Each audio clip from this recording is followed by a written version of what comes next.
The Gulfstream jet, worth $80 million, had been repaired overnight after every certified maintenance center in the region had failed to touch it. Mechanics from 3 different facilities had walked away shaking their heads, unwilling to put their names on a problem they could not solve. Only one man had said yes, and by dawn the impossible had been done.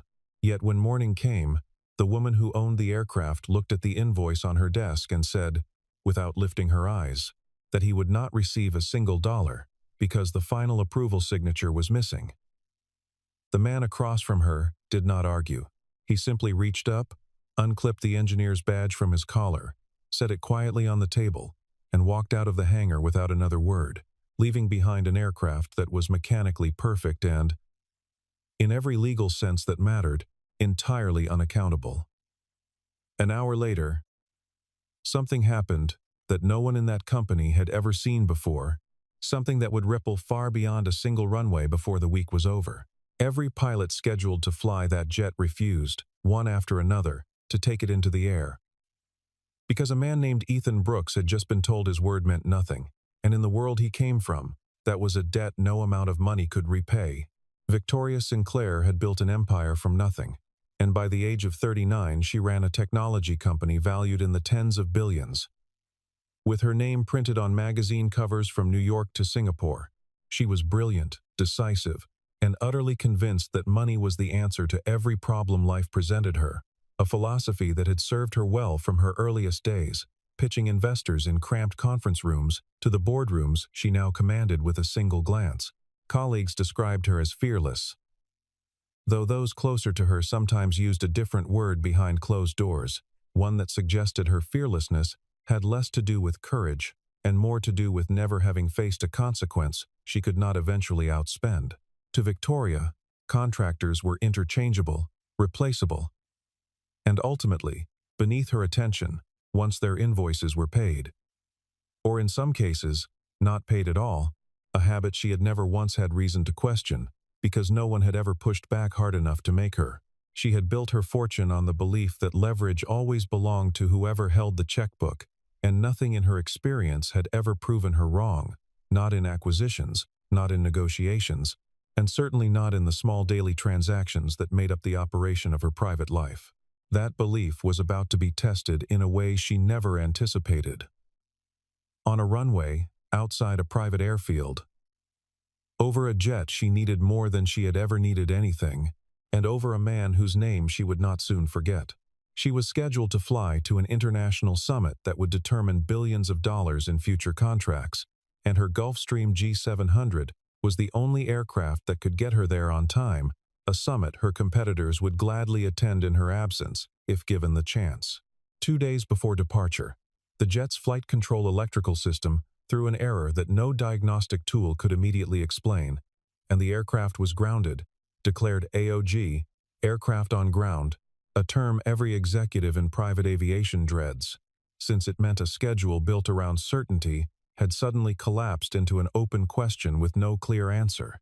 3 maintenance centers were called in sequence, each sending their best technicians, and each leaving after several hours with nothing but apologies and a growing list of parts they suspected needed replacing, none of them willing to guarantee that even those replacements would solve a problem they could not fully identify. Marcus Hale, her director of aviation, stood in her office with a face that told her the news before he spoke a word, having spent the entire morning fielding phone calls from technicians who each offered a different theory, and none offered a solution. There was only one name left on his list, a name he almost hesitated to say aloud. Aware of how Victoria typically reacted to solutions that did not come from established, easily controlled channels, he told her there was a freelance engineer, a man the Federal Aviation Administration itself sometimes called when its own investigators ran out of answers, and that if anyone could solve this before the summit, it would be him. Victoria's first reaction was dismissive, almost amused, as she asked whether he meant some independent contractor working out of a garage somewhere. Marcus told her, calmly, that this particular man had spent years as an aircraft maintenance engineer for the United States Air Force before going independent, and that pilots up and down the coast spoke his name, the way soldiers speak of a commanding officer they trust with their lives. His name was Ethan Brooks, 42 years old, a single father whose children had long since grown and moved on with their own lives. A man who lived simply despite being quietly famous within the tight circle of aviation professionals who mattered. Marcus added, almost as an afterthought, that Ethan had left a lucrative position at a major maintenance firm years earlier, walking away from a six-figure salary because the company had pressured him to sign off on repairs he considered unsafe. Since then, he had worked entirely on his own terms, choosing only the jobs that interested him and turning away far more work than he accepted, regardless of how much money was offered. Victoria found that detail almost impossible to reconcile with anything in her own experience. Having never once met a man who valued principle over profit when the two came into direct conflict, Victoria, out of options and running out of time, agreed to bring him in, though she made it clear she expected results, not excuses. When Ethan arrived at the hangar that afternoon, he did not rush toward the aircraft the way the previous technicians had. He walked around it slowly, almost like a man greeting an old and complicated friend, running his hand along the fuselage before he ever opened an access panel. He wore no uniform, carried no branded toolbox, and offered no introduction beyond his name and a firm handshake. Yet, something about his presence immediately shifted the mood inside the hangar. The three previous teams had filled the space with noise, with raised voices and hurried phone calls to their own supervisors, seeking guidance. Ethan filled it instead with a kind of stillness that made even the most impatient people in the room instinctively lower their voices. He said very little to anyone in the room. And what he did say was direct and unembellished. He asked for the complete logbook, the full maintenance history going back to the day the aircraft left the factory, and unrestricted access to inspect every system without interruption. Victoria found the request irritating, unused to being told what she would provide rather than simply providing what she chose. But she agreed, if only because no one else had offered even that much confidence. Ethan spent the first hour simply reading, flipping through years of maintenance records, with the patience of a man who understood that answers were often buried in details other people considered irrelevant. By the time he closed the final folder, he had already narrowed the problem down to a specific era of the aircraft's service history, long before he ever touched a wire. What he found, though he did not yet say it aloud, was something none of the previous three teams had even considered looking for. Ethan worked through the entire night without sleeping, moving methodically from one circuit to the next, tracing the aircraft's electrical nervous system wire by wire under the harsh light of the hangar. He did not order a single expensive replacement part, and he did not chase the obvious, high-cost theories that the other technicians had proposed. Instead, he found something almost invisible, a single signal wire that had been connected incorrectly during a maintenance visit years earlier, a mistake so small it had gone unnoticed through dozens of subsequent inspections. The discrepancy was measured in fractions that most engineers would never think to question. Yet, under the exact combination of conditions present during flight, it was capable of causing the control system to misread its own signals mid-air. It was the kind of error that could sit dormant for years and then surface at the worst possible moment, 30,000 feet above the ocean, with no room for a second attempt. He corrected the connection with the same quiet focus he had shown from the moment he walked in, then tested every related system twice before running a full simulated flight sequence to confirm the fix held under pressure. Around 3 in the morning, one of the junior technicians assigned to assist him asked why he bothered testing the same circuit a second and then a third time when the readings had already come back clean on the first attempt. Ethan answered without looking up from his work, saying only that an aircraft does not care how confident a man feels, and that confidence had killed more pilots than mechanical failure ever had. The young technician said nothing further after that, watching in silence as Ethan repeated the same sequence a fourth time before he was finally satisfied. By sunrise, the aircraft was cleared, its systems behaving exactly as they should, its history of failure resolved by a single overlooked wire that 3 teams of professionals had missed entirely. Daniel Ross, the company's chief pilot with more than 18,000 flight hours behind him, arrived to review the work personally before agreeing to fly the jet again.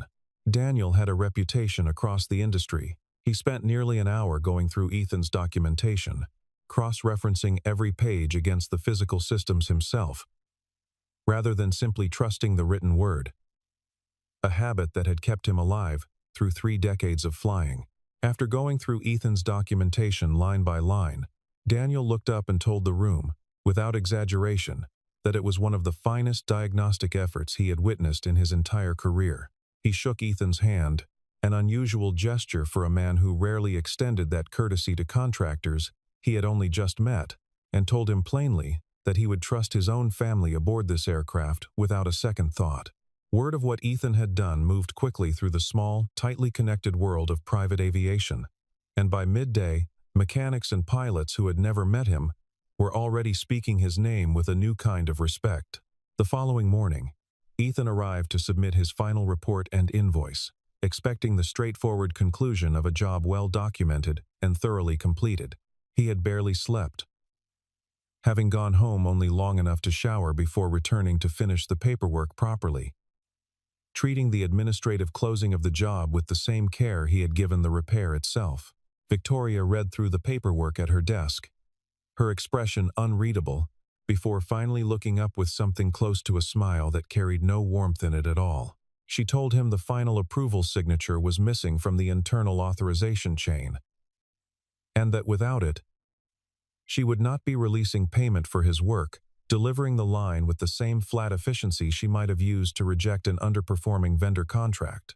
Marcus, standing nearby, visibly flinched at the words, understanding immediately how this would be received by a man who had just spent an entire night saving her aircraft, and he opened his mouth to intervene before deciding, out of habit, that it was not his place to contradict her in front of an outside contractor. Daniel, who happened to be in the room reviewing flight logs, looked up in open disbelief, unable to reconcile what he was hearing with the woman who had thanked him warmly only hours earlier for confirming the jet was airworthy. He glanced toward Ethan, half expecting him to demand an explanation or raise his voice the way most people would after being treated so dismissively following such an effort. Ethan did not raise his voice, and he did not argue the point, though everyone in the room seemed to expect him to. He simply asked her, in a calm and even tone, whether this was truly her final decision, giving her one clear opportunity to reconsider before anything else happened.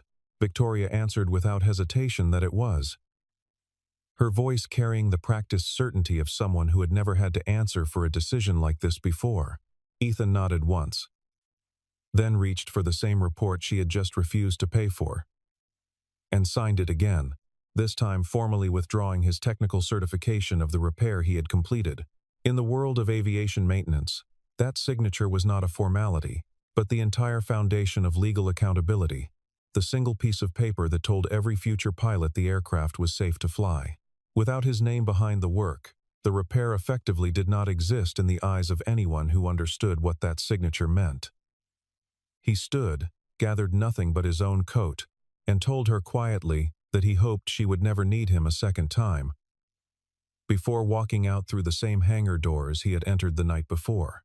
Later that day, Daniel prepared for the scheduled departure, running through his usual pre-flight review of the aircraft's documentation before stepping aboard, humming quietly to himself the way he always did before a flight, a small ritual that had accompanied him through thousands of takeoffs over the years.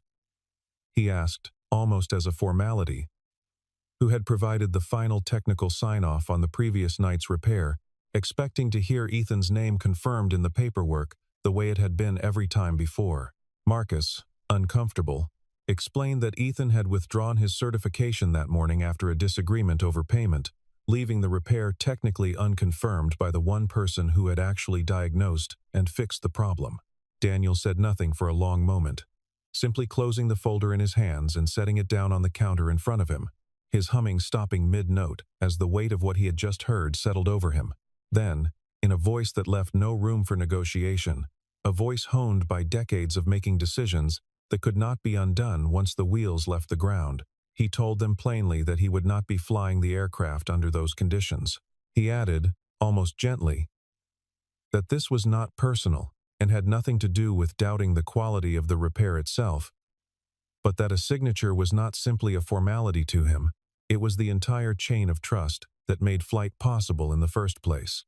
Victoria, informed within minutes, reacted with fury, immediately ordering Marcus to bring in a replacement pilot from the company's approved list.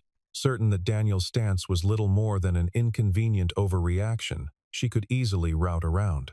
The second pilot, once briefed on the exact same circumstances, declined just as firmly as Daniel had, citing the same concern over the missing certification. A third candidate gave the identical answer within the hour. And by the time a fourth pilot turned down the assignment, Marcus could no longer pretend this was a coincidence.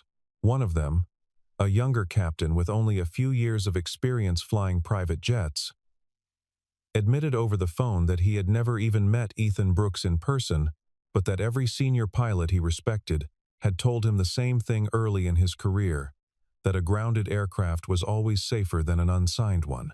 Each of them offered nearly the same explanation, almost word for word, that if Ethan Brooks had withdrawn his technical accountability from a repair, they had no intention of placing their own license and their passengers' lives behind his absence. Marcus even attempted to reach outside the company's usual network, contacting charter services and independent pilots who owed the company favors from previous arrangements, hoping distance from the original dispute might change the calculation. It did not.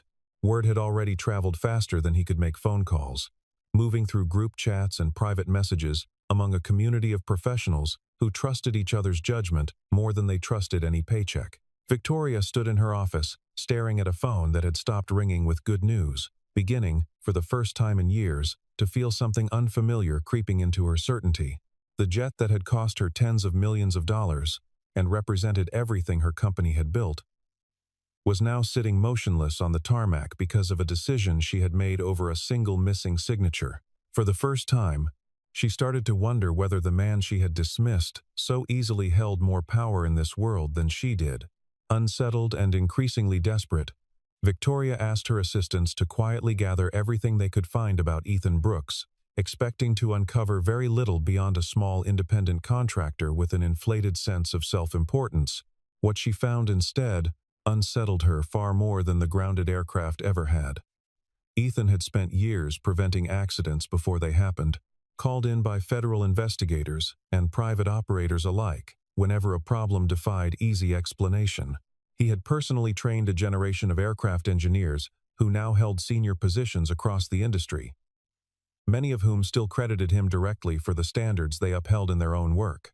Several of the very pilots who had refused to fly her jet that day had once worked alongside him early in their careers, learning under his direct supervision before earning their own wings. One retired captain, reached briefly by phone, told her assistant something that would later be repeated to Victoria word for word, that when Ethan Brooks said an aircraft was safe, they flew without a second thought.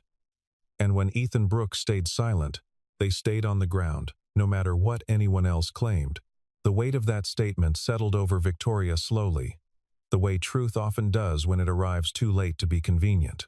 She had spent her entire career believing that reputation could be purchased, replaced, or simply overridden by sufficient capital. And here was a man whose reputation apparently could not be bought at any price she was willing to pay.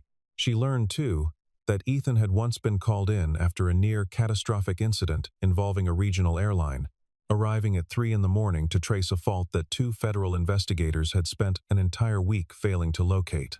He had found the answer within 6 hours, working alone, and had never once mentioned the incident publicly or used it to build his own reputation, letting the story spread instead through the quiet respect of the people who had witnessed it firsthand. It was a strange and uncomfortable realization for a woman who measured almost everything in the world by what it cost and what it was worth in return.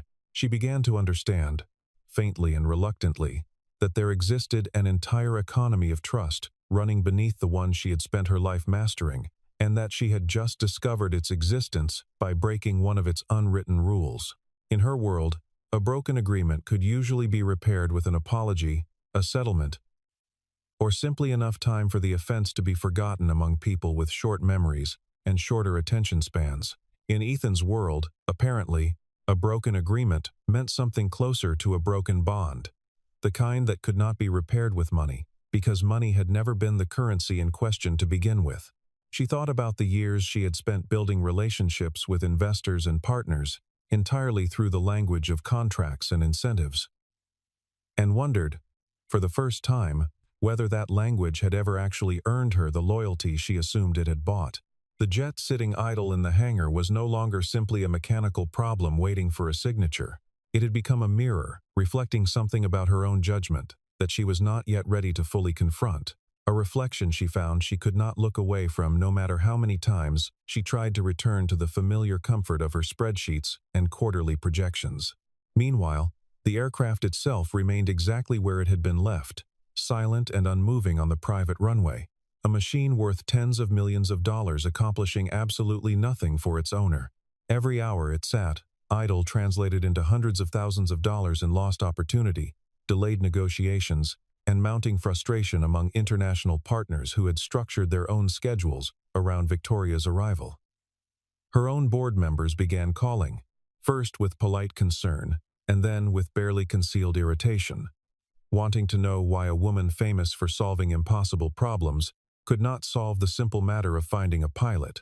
She gave vague answers, unwilling to admit the true cause of the delay, aware that the full story would not reflect well on her judgment if it ever became widely known. The summit she was meant to attend was drawing closer with each passing hour, and word had begun quietly circulating among industry insiders that something unusual was happening with her company's flight operations.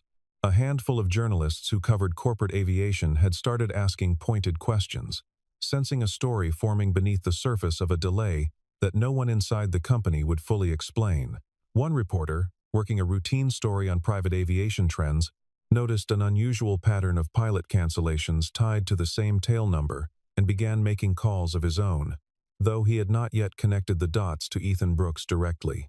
Victoria continued attempting to secure a replacement pilot through every channel available to her, offering incentives far beyond standard compensation to anyone willing to take the assignment. Not a single qualified pilot accepted. And every conversation ended the same way, with a polite but immovable refusal to trade professional integrity for a paycheck, however generous it might be.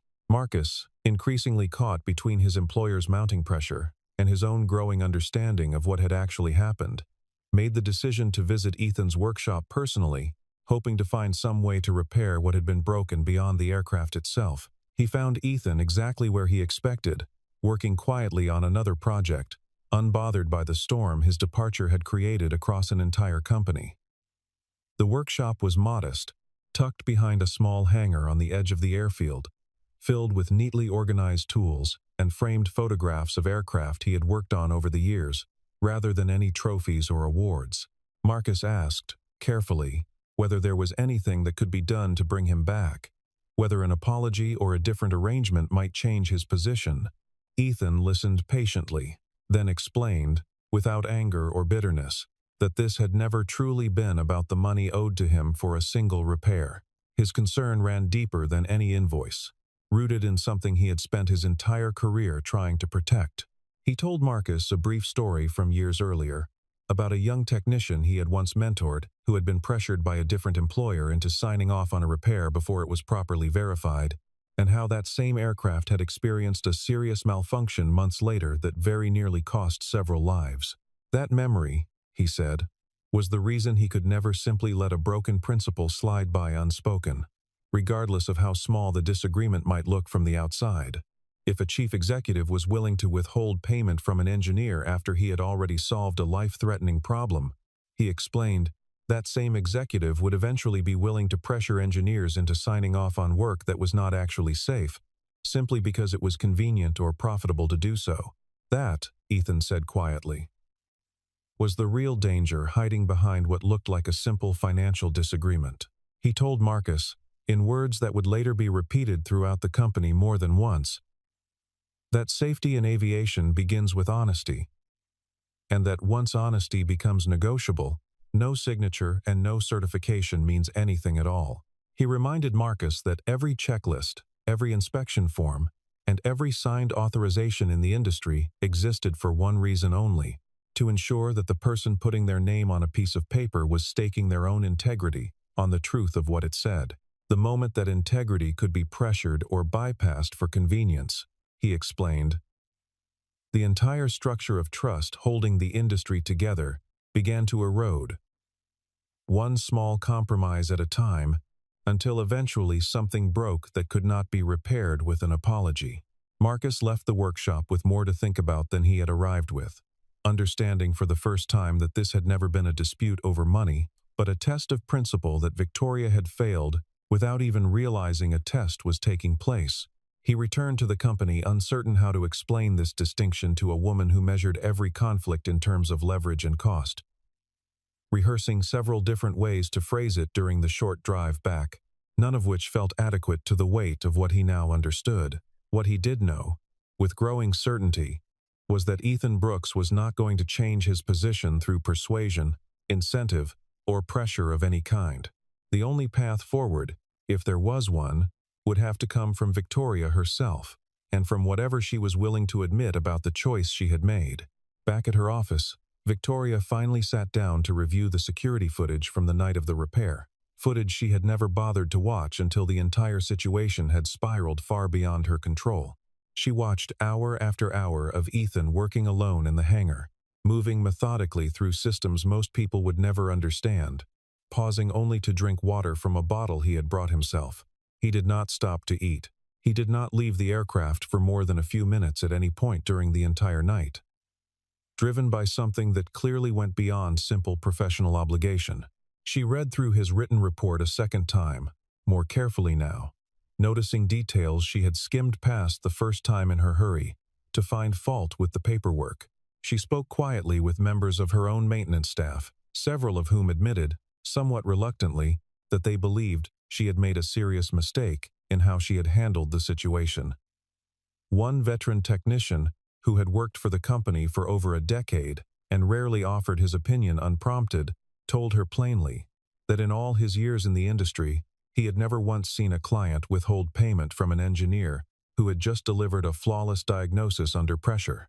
He added that word of the incident had already reached technicians at 2 other companies he knew personally, and that the story was not being told in her favor. No one in the company said this to her face directly, out of deference to her position, but the silence in the room, whenever the subject came up, told her everything she needed to know.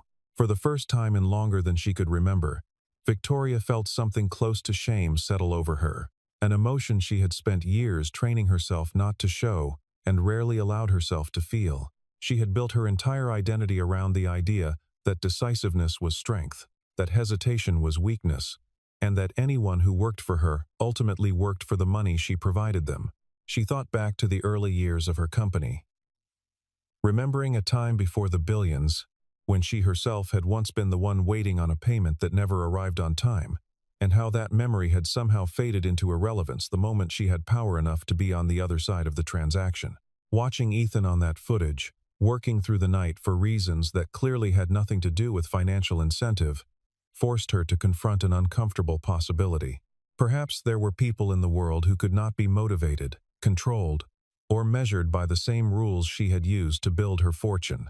Perhaps her success had made her blind to a kind of value that had nothing to do with numbers on a balance sheet, a value some people carried inside themselves, regardless of what the world offered or withheld from them in return.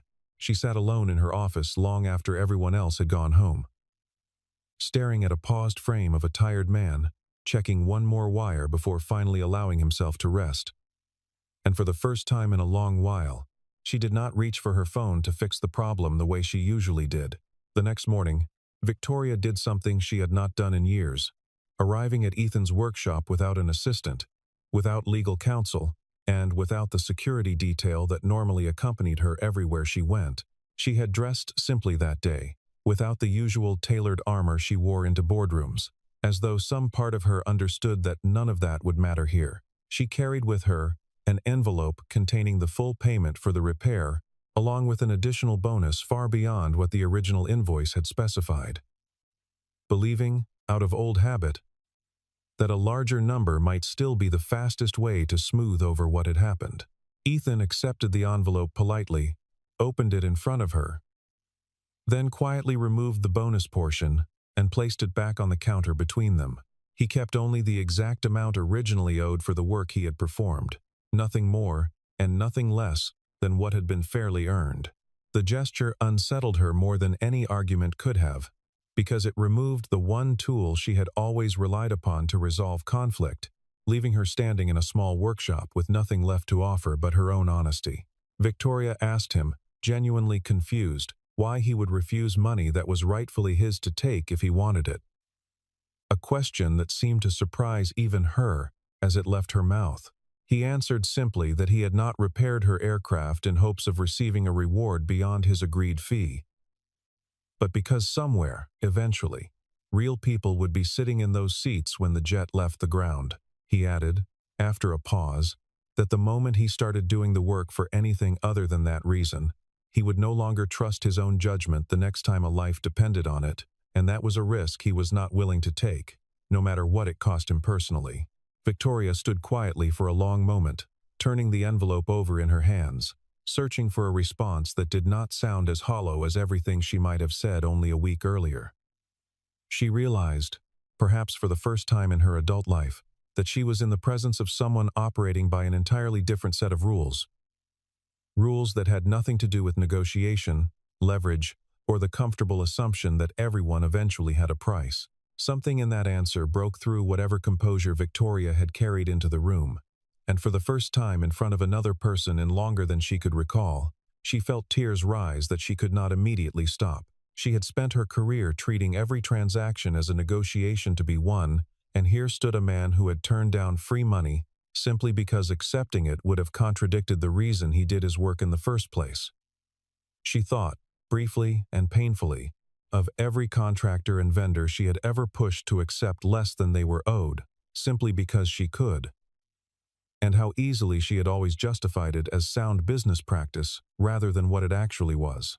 She realized, standing in that small and unremarkable workshop, that she had misjudged him completely from the very first conversation, seeing only a contractor where an entire philosophy of integrity had been standing in front of her the whole time. Quietly, without performance or excessive apology, she told him she was sorry, not only for the missing payment, but for the assumption she had carried into every interaction with him, the assumption that his cooperation could simply be bought or withheld at her convenience. For perhaps the first time in her adult life, she meant those words without calculating what they might cost her afterward, without an angle, without a follow-up strategy waiting behind them. Ethan accepted the apology with the same calm he had shown throughout the entire ordeal, neither gloating nor dismissing what it had taken for her to say it. He told her, gently, that most people never got the chance to see themselves clearly the way this situation had forced her to, and that what mattered now was not the apology itself, but whether anything about her actually changed afterward. It was, in its own understated way, the most honest conversation either of them had had in a very long time. Word of the apology reached Daniel Ross within hours, and shortly afterward he returned to review the aircraft's documentation one final time before agreeing to resume his duties. Ethan, satisfied that the situation had been properly resolved, signed the technical certification a second time, formally restoring his accountability to the repair he had completed days earlier. Daniel read the newly signed page carefully, then looked at Marcus, and remarked quietly that it took a certain kind of courage for someone in Victoria's position to admit fault so plainly, especially to a man she had once dismissed without a second thought. With his signature back in place, every pilot who had previously refused the assignment agreed without hesitation to return to full flight status, their objection having never truly been about the aircraft's mechanical condition at all, but about something far more fundamental that had finally been set right. The Gulfstream, finally cleared in every sense that mattered, lifted off the runway later that afternoon, exactly as it had been designed and repaired to do, carrying Victoria toward the summit she had originally intended to reach days earlier. Victoria stood near the terminal window watching it climb into the sky before boarding, understanding now something she would carry with her for the rest of her career. There were people in the world whose trust and integrity simply could not be purchased, no matter how large the number written on the check in front of them, and pretending otherwise had nearly cost her far more than a delayed flight. As the aircraft leveled off above the clouds, she found herself thinking not about the summit ahead of her, but about the quiet workshop she had stood in only a day earlier, and the man who had taught her more about honesty in a single conversation than a decade of boardroom meetings ever had. In the months that followed, Victoria quietly restructured her entire company's approach to technical contracts and vendor relationships, ensuring that engineers and independent specialists were never again placed in a position where their professional judgment could be overridden by a missing signature or a delayed approval. She personally reviewed the new policy with her legal team, line by line, insisting on language that protected contractors even in situations where internal approval chains broke down through no fault of their own. Every technician who worked on her aircraft going forward was guaranteed fair and prompt payment, protected by clear contractual language that left no room for the kind of dispute that had nearly cost her everything, and Marcus was given the authority to approve emergency payments on the spot whenever a similar situation arose in the future. Ethan never accepted any formal position within her company, despite more than one offer extended to him in the following year, choosing instead to remain exactly where he had always been, working quietly in his own small shop on his own terms. Victoria understood, better than she once would have, that this was not stubbornness but consistency, the same quality that had made his word worth more than any contract in the first place. He continued training the next generation of aircraft engineers much as he always had, passing along the same uncompromising standards that had earned him his reputation in the first place, occasionally mentioning the incident with Victoria's aircraft to his students, not as a story of triumph, but as a simple example of what happens when principle is treated as negotiable, and then, eventually, is not. Daniel Ross flew for Victoria's company for several more years, and it became something of a quiet tradition between them that whenever a new aircraft entered the fleet, he would personally recommend Ethan for its initial inspection, regardless of cost or convenience. Marcus, for his part, rose within the company, in part because he had proven, during the worst of the crisis, that he was willing to tell his employer an uncomfortable truth rather than simply agree with whatever she wanted to hear. Within the aviation community, a phrase began circulating that summer, repeated among pilots, engineers, and executives alike. Whenever the subject of that particular company came up in conversation, a person could own the most expensive aircraft in the world, the saying went, but it would only truly leave the ground once the people responsible for keeping it safe were treated with the respect their work had always deserved. It was a lesson Victoria never forgot, one she quietly carried into every boardroom and every negotiation for the rest of her career, long after the details of that single grounded flight had faded from public memory. And somewhere on a quiet airfield, in a small workshop filled with the smell of oil and the steady hum of an old radio, a single father kept working the same way he always had. One aircraft at a time, one honest signature at a time, asking for nothing more than what was fair, and refusing always to accept anything less.